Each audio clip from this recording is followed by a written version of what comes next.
이 시간 우리에게 주시는 하나님의 말씀은 히브리서 13장 10절에서 16절 말씀입니다. 제가 보는 성경으로 신약 369쪽입니다. 히브리서 13장 10절에서 16절의 말씀을 교독하신 후 마지막 16절은 합독하시겠습니다.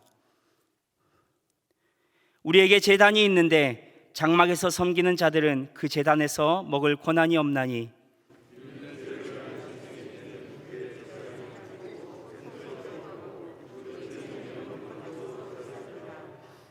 그러므로 예수도 자기 피로써 백성을 거룩하게 하려고 성문 밖에서 고난을 받으셨느니라.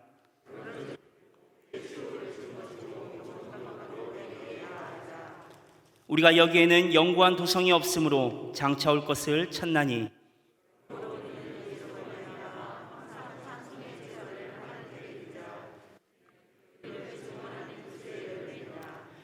오직 선을 행함과 서로 나누어 주기를 잊지 말라. 하나님은 이 같은 제사를 기뻐하시느니라. 아멘. 제임스 스미스의 습관이 영상이다라는 책의 첫 번째 챕터 제목은 이렇습니다. 당신이 사랑하는 것이 바로 당신이다. 그러면서 이 책을 읽는 독자에게 이렇게 질문을 던집니다. 당신은 무엇을 원하는가? 이 저자는 그리스도의 제자가 된다는 것은 알고 믿음의 문제 이전에 내가 마음속으로 어떤 것을 열망하고 갈망하는가 하는지에 대한 문제라고 지적하며, 과연 그렇다면 우리들의 마음 가운데 진정 원하는 것은 무엇인가를 묻고 있는 것입니다. 여러 성도님들께서도 이 시간 동일한 질문을 가지고 생각해 보시기 바랍니다. 여러분이 진정으로 원하시는 것은 무엇입니까? 여러분이 진정으로 바라는 것은 무엇입니까?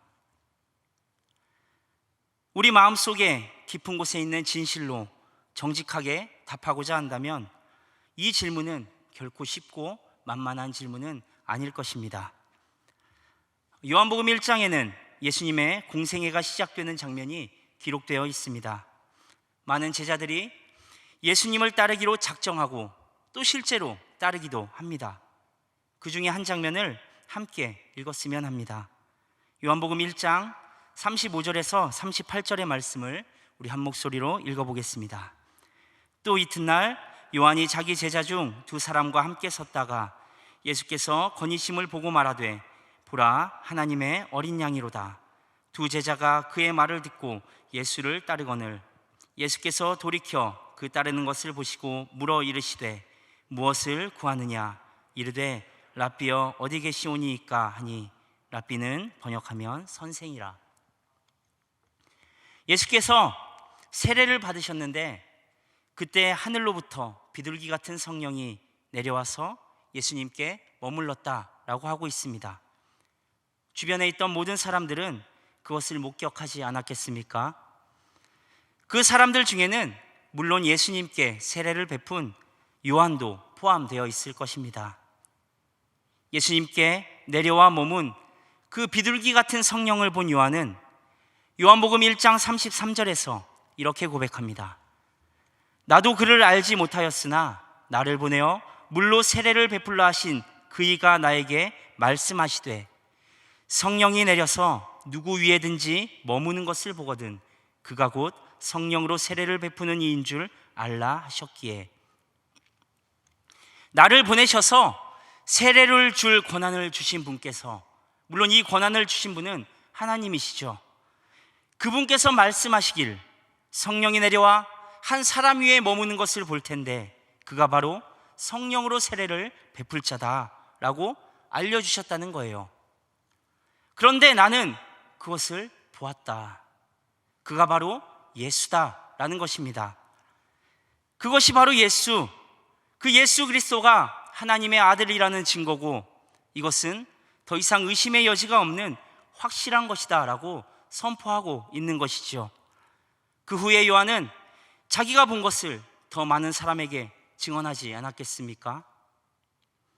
그 증언을 들은 사람들 중에는 요한의 제자들도 있었습니다. 조금 전 우리가 읽은 요한복음의 말씀이 바로 그 장면입니다. 요한이 제자들과 함께 서 있는데 예수님이 지나가십니다. 그것을 보고 말하는 거예요. 저분이 바로 하나님의 아들, 하나님의 어린 양이다.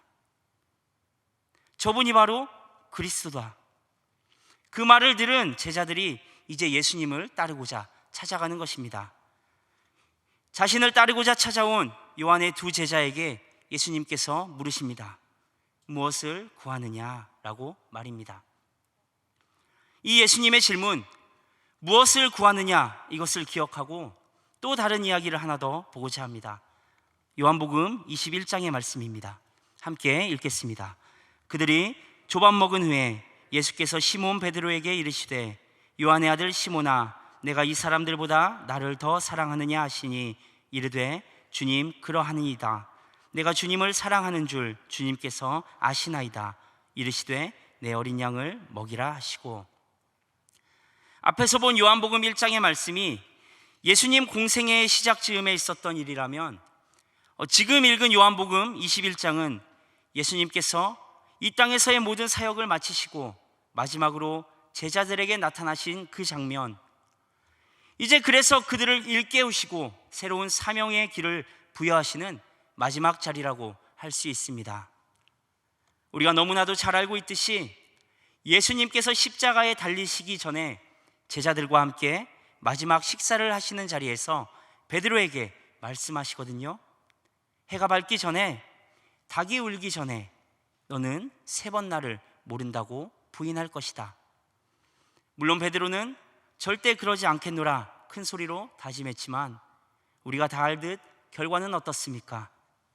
예수님의 말씀대로 베드로가 3번 부인하고 닭이 웁니다. 그 닭 울음소리를 들은 베드로의 마음은 아마 처참하게 무너지지 않았을까요? 이렇게 철저하게 실패한 제자 베드로에게 부활하신 예수님이 나타나신 것이죠. 그리고 물으십니다. 네가 나를 사랑하느냐? 라고 말입니다. 조금 전에 우리가 함께 읽고 기억한 질문이 무엇이었습니까? 너희가 무엇을 구하느냐? 였습니다. 이 질문과 지금 베드로에게 던지신 이 질문, 내가 나를 사랑하느냐를 한번 생각해 보기 원합니다. 하나는 예수님을 따르고자 하여 그 마음 가운데 넘치는 열정으로 가득한 그런 상황이지만, 또 다른 하나는 철저하게 실패하고 무너진 상황 가운데 던지신 예수님의 질문임을 우리는 알 수 있습니다. 이 상반되는 전혀 다른 상황 가운데 예수님은 제자들에게 네가 알고 있는 것이 무엇이냐, 네가 믿는 것이 무엇이냐 라고 묻지 않으십니다. 다만 네가 무엇을 구하느냐, 네가 나를 사랑하느냐 라고 물으셨습니다. 제자들이 주님을 생각하고 따르고자 하여 넘치는 열정을 가진 순간이든, 또는 철저하게 실패하고 무너져서 고개조차 들 수 없는 상황이든 모양은 다르지만 예수님이 묻고자 하시는 것은 동일하다는 것이죠. 그리고 그 모든 질문의 배후에는 서두에 우리에게 던졌던 그 질문이 자리 잡고 있습니다. 너희가 진정으로 원하는 것은 무엇이냐? 라는 것에 대한 물음말입니다. 우리가 원하는 것, 우리가 사랑하는 것, 그것이 바로 우리의 진정한 모습이고 우리의 진정한 믿음이라고 할 수 있습니다. 그것이 우리 삶을 이끌어가는 신앙이라고 할 수 있습니다. 그것은 이제 예수 그리스도를 따르고자 하는 자들의 처음이자 마지막 질문이 되어야 한다는 것이죠. 예수님께서 처음 제자들을 부르셨을 때의 물음과 부활하신 후 제자들을 이제 세상 가운데로 떠나보내시는 자리에서 던지신 그 물음처럼 말입니다. 그렇다면 지금 이 시점에서 다시 한번 여러 성도님들께 묻겠습니다. 여러분이 원하는 것, 여러분이 사랑하는 것, 그것은 과연 무엇입니까? 우리 생각의 근본, 우리 삶의 근본, 우리 신앙의 그 근본에 자리 잡고 있는 것은 과연 무엇인가 말입니다.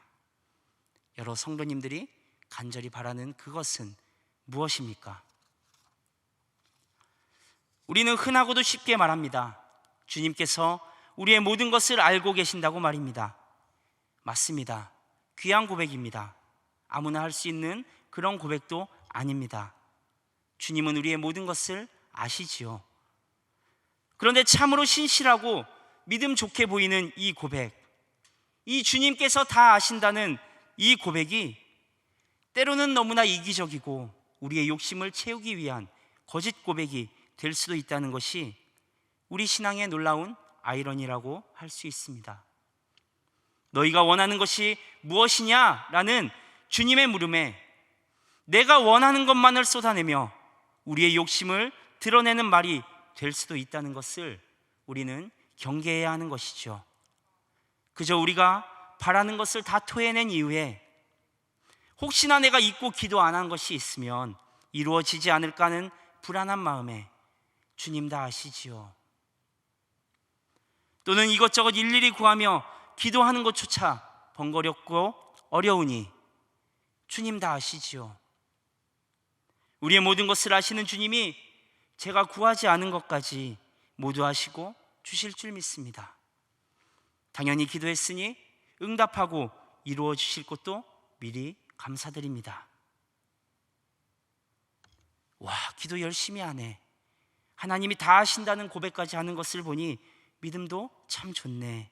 심지어 아직 이루어지지도 않았는데 미리 감사하는 것을 보니 신실하네. 그러나 우리의 기도가, 우리의 예배가, 더 나아가서 우리의 삶이 그런 세속적이고 지극히 인간적인 욕심에 갇혀 있다면 과연 여러 성도님들에게 있어서 친히 찾아오시며 동행하시는 그 성령님의 가치는 과연 무엇이냐는 말입니다. 누가복음 11장에는 우리가 참 좋아하는 말씀이 기록되어 있습니다.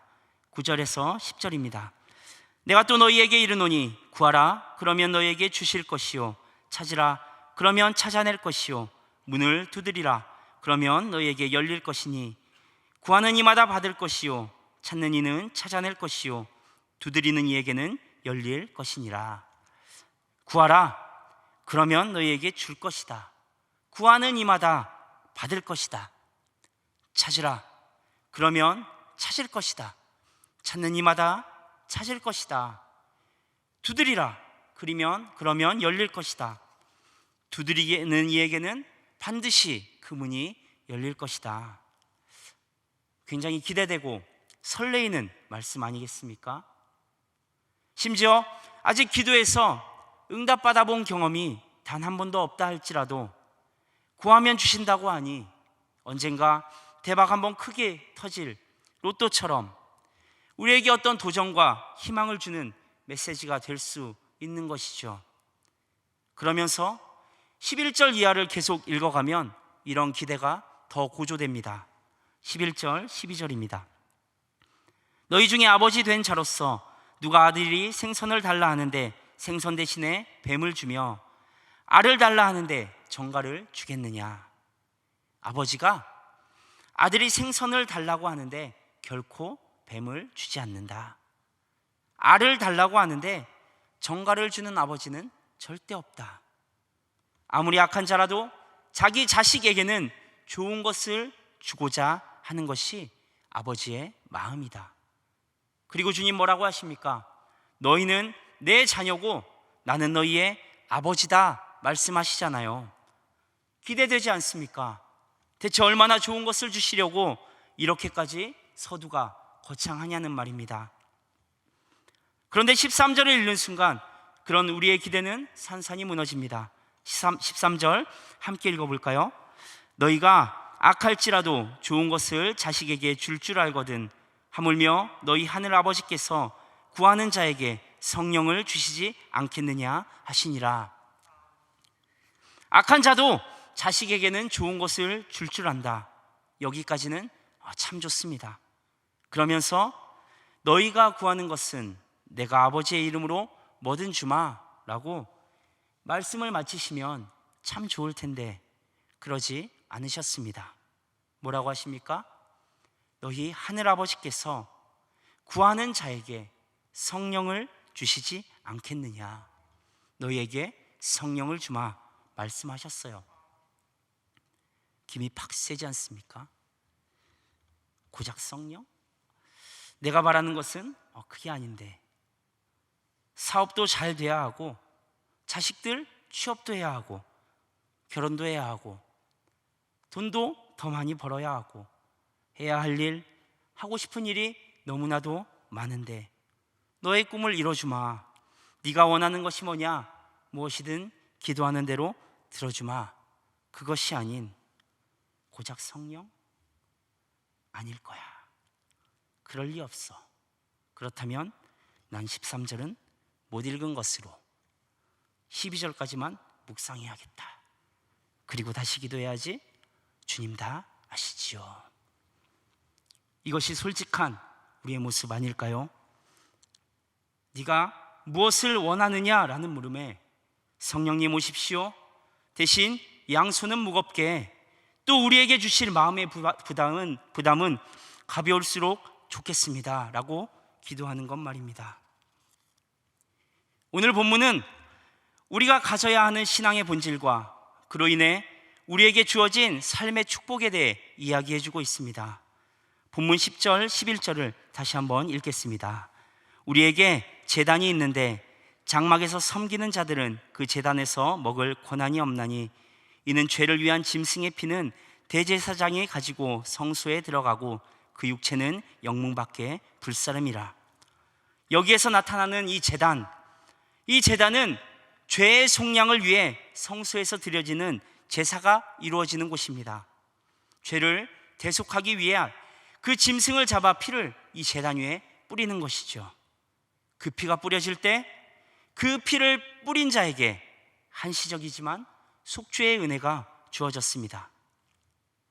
그 제한적이고 일시적인 은혜를 영원하게 하신 분이 바로 예수 그리스도인 것입니다. 예수 그리스도의 대속의 죽음으로 말미암아 그 특별한 제단에 나아가는 자는 죄와 불순종으로 인해 단절된 하나님과의 관계를 회복하고 하나님과 대면할 길이 열린 것입니다. 그러나 여전히 그 구속의 복음을 모르는 자들은 장막 안 제단 위에서의 그 제사에 매여 있는 것이지요.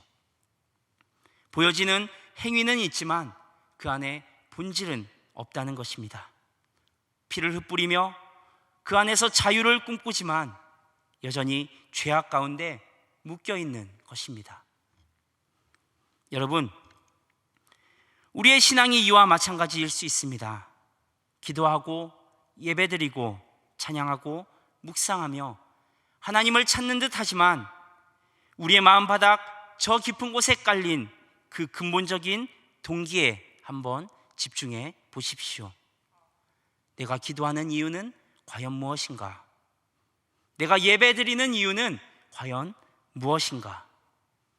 내가 찬양하고 기도하고 하나님을 찾는 이유가 과연 무엇인가? 성령님의 임재 안에서 나를 주님께 드리고자 하는 것인가? 아니면 그분을 고작 성령이라 칭하며 내 안에 다른 신을 찾고자 하는 것인가를 말입니다.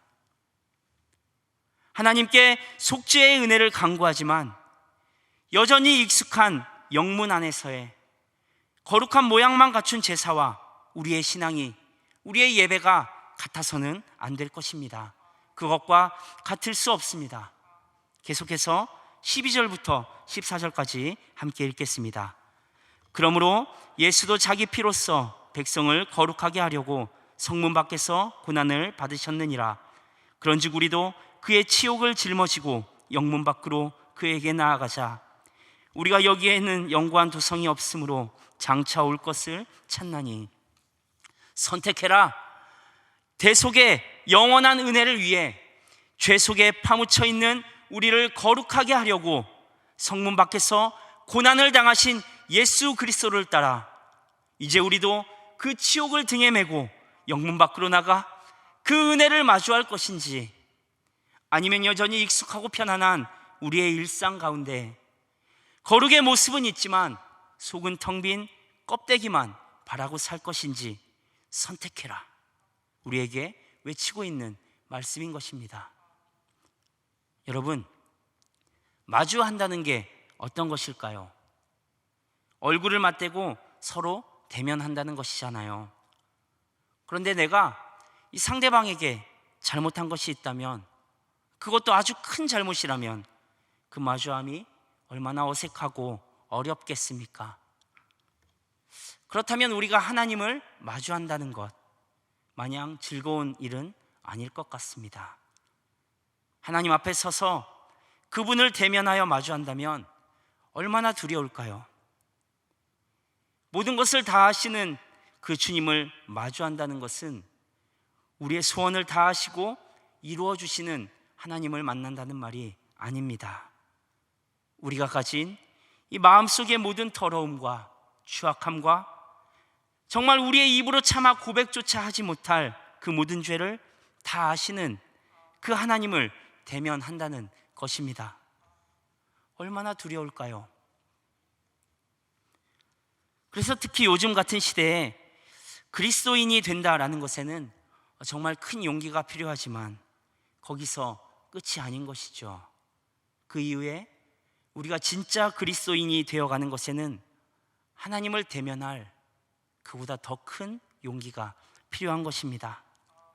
그 용기와 그 힘이 어디에서 올까요? 구하는 자에게 부어주시는 성령님께로부터 오는 것입니다. 우리가 고작 성령이라고 생각하며 가볍게 여기는 그 성령님 말입니다. 그리고 그렇게 성령님의 도우심으로 하나님과 마주할 때 우리의 그 더럽고 추악함을 다 아심에도 불구하고 내가 너를 사랑한다, 다 용서하기 위해 내가 예수 그리스도를 보내지 않았느냐 말씀해 주시는 것이죠.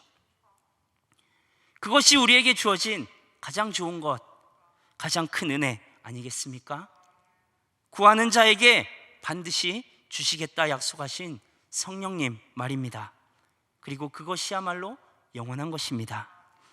그렇지만 우리는 당장 눈앞에 보이지 않는 그 은혜는 그렇게 중요하게 생각하지 않는 것 같습니다. 그보다 지금 당장 누릴 것들에 더 많은 관심을 가지죠. 제 안에, 그리고 여러분 안에 있는 간절히 바라는 그것들에 우리의 마음을 쏟습니다. 그러나 그것은 영원한 것이 아니다, 장차 올 것을 바라봐야 한다라고 본문 14절은 말하고 있는 것입니다. 사도 바울은 로마서 12장에서 우리에게 이렇게 권면합니다. 1절과 2절입니다. 그러므로 형제들아, 내가 하나님의 모든 자비하심으로 너희를 권하노니 너희 몸을 하나님이 기뻐하시는 거룩한 산제물로 드리라. 이는 너희가 드릴 영적 예배니라. 너희는 이 세대를 본받지 말고 오직 마음을 새롭게 함으로 변화를 받아 하나님의 선하시고 기뻐하시고 온전하신 뜻이 무엇인지 분별하도록 하라.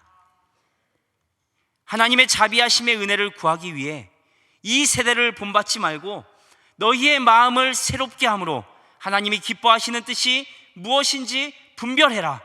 그리고 선택해라. 이 세상은 우리에게 시험의 연속이지만 우리는 그 안에서 용기 있는 결단을 하고 바른 선택을 해야 한다는 것이죠. 그리고 그 일들은 대부분 우리가 생각하기에 정말 비합리적이고 정말 지금 시대와 맞지 않는 반문화적인 선택이 될 것입니다. 우리가 예배하는 그 대상이 우리의 마음을 사로잡는 주체가 됩니다. 우리는 마땅히 하나님을 사랑하고 그분을 예배해야 하지만 나도 모르는 사이에 다른 것들의 마음을 빼앗기고 또 사랑하게 되고, 부조리하고 불합리한, 불공평하고 정의롭지 않은 이 세상 가운데 우리는 그 세상을 바꾸고 싶어 하지만 오히려 세상이 우리를 바꾸어 나가며, 심지어 우리는 그렇게 바뀌어가는 모습을 인식하지 못할 때도 많지 않습니까? 여러 성도님들의 삶에서 스치듯 매일 반복되는 또는 반복하는 일들이 어떤 것인지 주의 깊게 한번 인식해 보십시오. 그렇게 하루하루를 성찰하며 우리의 삶을 주목해 본다면 매일 반복해 나가는 그 일들 중에 나에게 가장 큰 영향력을 끼치는 것이 무엇인지 알게 될 것입니다. 그것이 나를 움직이는, 그것이 내 삶을 이끌어 나가는 동력이자 신앙인 것입니다. 여러 성도님들의 삶을 이끌어가는 그 무언가가 바로 성령님이기를 바랍니다. 나를 빠져들게 하는 일은 무엇인가? 내가 사랑하며 예배하는 것은 무엇인가? 그리고 그 일은 과연 하나님과 어떤 관련이 있는가? 이 질문 이후에 여러 성도님들의 삶 가운데 역사하시는 그 하나님의 임재를 또한 묵상해 보십시오. 그렇게 하루하루를 돌아보며 감사의 내용들을 찾고 또 동일한 마음으로 내일을 기대해 보십시오. 거기서부터 우리는 시작해야 하는 것입니다.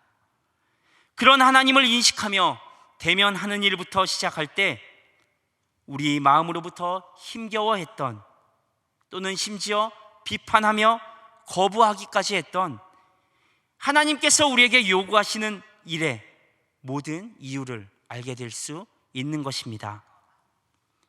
요한일서 4장 19절은 이렇게 말합니다. 우리가 사랑함은 그가 먼저 우리를 사랑하셨음이니라.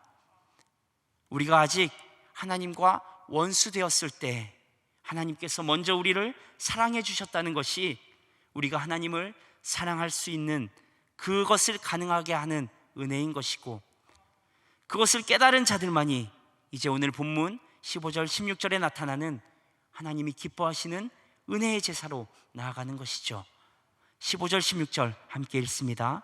그러므로 우리는 예수로 말미암아 항상 찬송의 제사를 하나님께 드리자. 이는 그 이름을 증언하는 입술의 열매니라. 오직 선을 행함과 서로 나누어 주기를 잊지 말라. 하나님은 이 같은 제사를 기뻐하시느니라. 오직 예수로 말미암아 찬송의 제사를 하나님께 드리자. 그것으로 하나님의 은혜를 증언하게 될 것이다 라고 말하고 있습니다. 그러한 삶의 열매는 이제 우리의 사랑과 우리의 열정을 하나님의 사랑과 하나님의 열정에 일치시킬 때 거둘 수 있게 되는 것입니다. 그리고 그제서야 깨닫게 됩니다. 하나님께 참되게 나아가는 길은 보이는 모습이 아닌 복종하는 길에 있다는 것을 말입니다. 말씀을 정리하며 여러 성도님들께 처음의 질문을 다시 한번 던지고자 합니다. 여러분이 원하는 것은 무엇입니까? 예수 그리스도를 따르는 자들로서 나는 하나님만을 갈망하고 따르고자 하노라 라는 대답이, 이 질문을 받은 우리의 정직한 대답이 될 수 있기를 간절히 바랍니다. 그렇게 우리가 간절히 원하며 바라는 것이 하나님 됨이 우리의 생각과 삶과 신앙의 근간이 되기를 또한 간절히 바랍니다. 우리에게 주시마 약속하신 그 성령님을 구하십시오. 우리의 존재 자체가 성령님으로 채워지기를 위해 기도하십시오. 우리의 의지와 우리의 결단과 우리의 선택과 우리가 살아가는 모든 삶의 방향을 성령님께서 주장해 주시도록 기도하십시오. 그렇게 성령에 사로잡힌 삶이야말로 남들이 보기에는 초라해 보일 수 있지만 하나님 보시기에는 복음을 위해 목숨을 건 제자들과 같은 그런 삶을 살아가게 되는 그리스도의 제자된 삶이 된다는 것입니다. 성령님, 나에게 오십시오. 오직 성령님 외에는 아무것도 필요 없습니다. 두 손은 가볍게, 그러나 우리에게 주실 부담은 무겁게 오십시오. 그럴지라도 주님 사랑함으로 그 모든 것을 기쁘고 행복하게 가볍게 감당하겠습니다. 성령님의 충만함으로 이런 믿음의 고백을 올려드리는 여러 성도님들 되시기 바랍니다. 기도하겠습니다. 거룩하신 하나님, 우리 삶의 모든 영역이 성령님의 충만하심 가운데 사로잡혀 살아가기를 원합니다. 오직 성령님만이 우리 인생의 가장 큰 의미임을 고백하오니 우리에게 오셔서 우리 삶을 성령님 뜻대로 이끌어 주옵소서. 우리의 존재 자체가 성령님으로 채워짐으로 우리의 삶이 하나님의 하나님의 보람된 인생 되게 하여 주옵소서. 예수 그리스도의 이름으로 기도드리옵나이다. 아멘.